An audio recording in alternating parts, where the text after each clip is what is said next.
So it's not Stonebridge taking over, but it is the best ward, I think. And we like to see the Olympics in Stonebridge as well, not just in Wembley. Look, I think, first of all, I'd like to say thank you to Rudy and to Ronnie as well, I think, who does also a fantastic amount of work, and it should be recognised the amount he does with young people. I think it's very appropriate now that we do have Inspire here in Brent, because, let's be honest, it has been a tough time in our community. It has been a tough time for young people. So the fact that we now have this opportunity to give to young people, to make a difference, I think is fantastic. And again, thanks to all you guys for doing that. But Anne touched on creative arts, and we have very much creative young people. I'd also like to touch on business and enterprise, because I like to use that creativity to ultimately to make money and actually give our young people a solid future. Because with talent, with hard work, and with creativity, we can make that difference. And I hope that is the legacy that we can work with, not only just in Brent, but hopefully starting off in Stonebridge first. But thank you all very much, and God bless you all, and have a great time. Right, and this reception is with Brent Youth Radio, and so John Downey is going to say a few words on behalf of Brent Youth Radio. I'm reading the studio also. Yeah, hi, good evening ladies and gentlemen, and thank you all for attending this auspicious occasion, because it's quite important what I'm about to say, and I hope it doesn't put a downer on things, but I hope that it's not just words that we're going to be dealing with today, because our situation, Brent Youth Radio, and its accompanying studio is quite real, and we mentioned the importance of the creative industries. There's a term that I developed in 2003 called the concept of the hidden creative economy. And just in East Lane Business Park, you have about 5, call it, to be nice, community radio stations, on the streets, pirate radio stations. And we have a situation where young people are aspiring to be in creative activities that are against the mainstream. And you're talking about industries, hidden creative economies that have been in running for generations now. And yesterday, Sunday, I held an awards event called the Hidden Creative Economy Awards, HiCREC Awards in short. And we're talking about people who are grandparents who are still in the hidden creative economy, generating incomes that are outside of the mainstream. And you're talking about young people now, grandchildren, who in their future, to express their artistic ambitions, are still looking at the hidden creative economy for their futures and not in the mainstream. So the point I'm making is that here's an opportunity that we can laud the fact that yes, there is the creative industries and there's opportunity for young people, but it's real. There are organizations, not only but ourselves, talking about enterprises. We have a concept called the Creative Inclusion Support Network, where we actually encourage young people to set up their own individual businesses, using their talent to create income for themselves. The problem is we need to tie it in to the mainstream, so they don't just think about, you know, gangster, thug life, you know, we know all the negative connotations with some of our art forms. We need to use this opportunity to be creative and to engage and to widen. Now, to make it positive, if you can imagine, we all heard of Radio 1. Now, before Radio 1, it was Radio Caroline. What was Radio Caroline? Thank you. Now, the government, at the time, saw it fit that this hidden creative economy at the time, the pirate radio stations, needed to be brought into the mainstream. So the Broadcasting Act at the time, in the early 60s, engaged Radio Caroline to become Radio 1. Now, we can do the same for our young people. So we have a choice. We can walk away, yes, we're inspired by London 2012, say that was a good meeting, and carry on with our 9 to 5 as normal. We can say, you know what, let's be bold and take that step and take what the young people are doing and really engage them, not just in words, but in actions. And I've recently met Rudy, and I know he's a man of his word, and he's very inspirational, and he's very driven and dedicated to what he's doing. And I'm confident that Brent Youth Radio, the studio that we have, creative inclusion, hidden creative economy, and yourselves will really make this happen. So I'm looking forward to making it a reality. So hopefully I started down, but I brought it up. It can be real. If we open our minds, we can engage. And that's all the young people are asking for. Isn't it, Nikki? to really engage. Yeah? Not just words, but action. Thank you very much.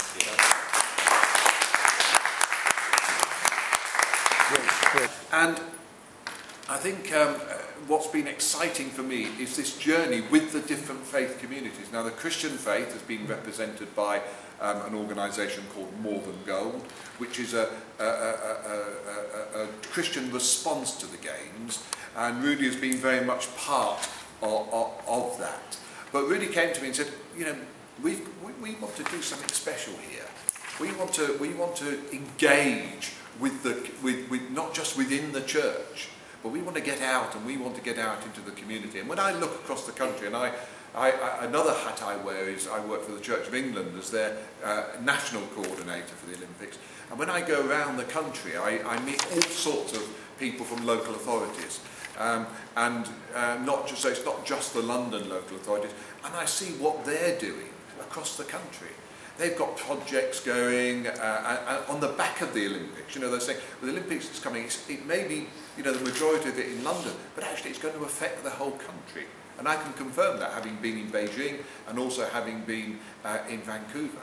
You know, in Vancouver, 3 weeks out from the Olympics, the Winter Olympics, they were talking in the press about riots and demonstrations against the Olympics. 3 days out, the parties started. 2 weeks in, the Canadian Prime Minister was talking about the rebirth of his country. Not just the rebirth of Vancouver or rebirth of Whistler, where the activities were taking place, but the rebirth of his country, because it affected the whole country so much. And that's what will happen with the Olympics and Paralympics come to the UK. And you know, this is the exciting thing about this project, is instead of the church just thinking about, oh, what can we do for a bit of mission and outreach, it's actually said, you know, the vision statement for the organising committee is to use the power of the Games to inspire change. And that's just what this project, Passing the Baton, does. It's about changing mindset. Instead of, you know, looking to see, you know, what I can get out of the community, it's actually looking to see what can we put into the community. How can we work together? And how can we work together, you know, with young people? How can we work together, you know, with the safer neighbourhood policing? How can we work together with the local authority? What can we do together that's going to inspire change? Now, you wouldn't have got this award, the Inspire Mark, unless somebody could pick up, you know, the application form and say, actually, there's something in this. This is a project inspired by the Olympic and Paralympic Games, and it's a project that's going to bring about, it's going to deliver something. It's not just a name, it's not just we've got it, we can forget about it. It's actually about delivering some outcomes.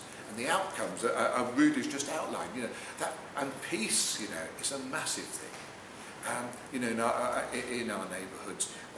The Roman Catholic Church went out and they asked the children and the young people within their secondary schools, within their comprehensive schools, you know, what did they want from the Olympic Games? And they thought they'd say, you know, a visit by an athlete or free tickets. We'd all like free tickets, wouldn't we? You know, or whatever. But no, they said, we just like some peace in our neighbourhoods. That was from young people. They're fed up of, you know, the knife culture. They're fed up of the gang warfare. They're fed up of actually living, looking over the shoulder to see who's coming to get them next. And you know, this project can actually help to bring about change here and in every other local authority where it's being run. And that's what's exciting about it. And the exciting thing is that as a church, you know, you've got behind that, and you've gone out from your four walls and you've gone out into the community, you've engaged with other people, and at the end of it, it will deliver a fantastic project. And I'm really pleased and proud that you've got this Inspire Mark.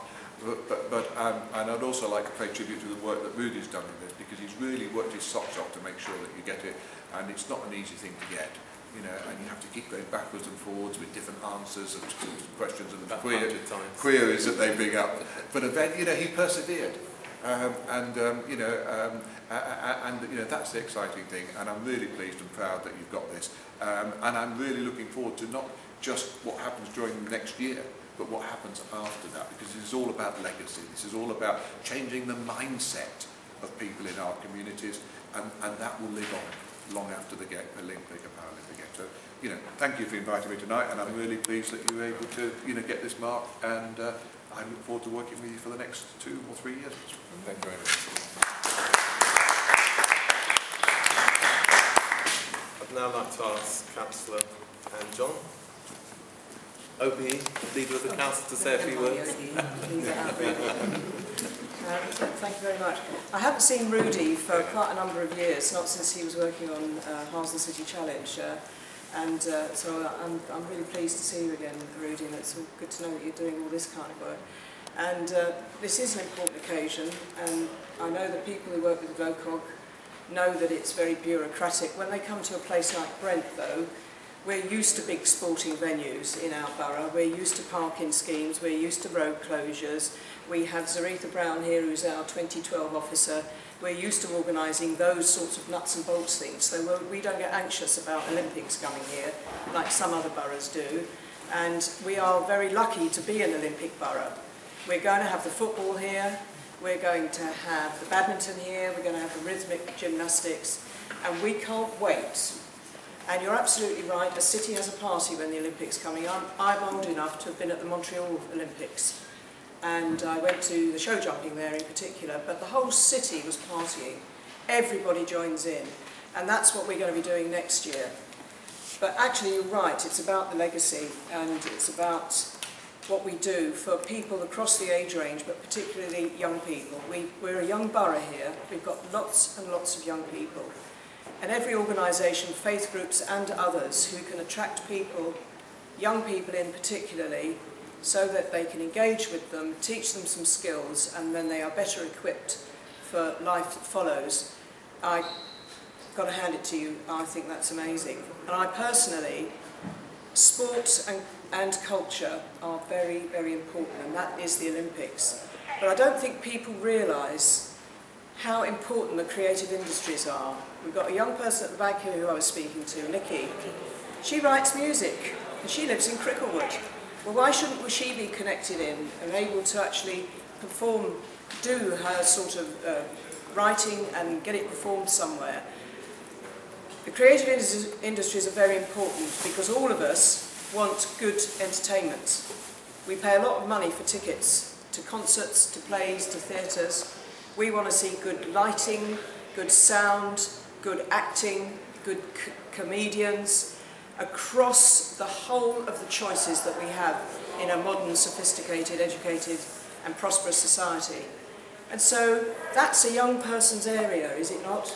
Why are we not doing more? We're doing a lot here in Brent though, and I was speaking to Danny Maher from Cricklewood Homeless Concern today, Nikki, and he was telling me about how many artistic people there are in Cricklewood, how many people who write, who paint, and who make music. And so you're in the right place there, and we've just got to make a few more connections. But down in South Kilburn, here in Wembley, we've got Fountain Studios here, the home of the X Factor. Rachel Evans from Fountain Studios is connected into Brent's cultural strategy. We've got the Tricycle Theatre, it's all about young people and involving them. We're the best place you could do this work, Rudy, that's what I'm telling you. We've got lots of young people. Cancel all the other ones, cancel all the other ones. We've got lots of young people, we've got lots of good ideas, and I for one, I know Ronald is busy filming me at the moment, I don't think you should do that, I'm not young enough to go on your films. But actually his radio, we've all been down there and talked to the young people there, and some of the stuff that's done there is absolutely amazing. So I can only say well done for getting this particular accreditation, and good luck for your work over the coming months until we have this fabulous, fabulous time in the London Borough of Brent, across London and across the UK. I wish you the very best. Thank you very much.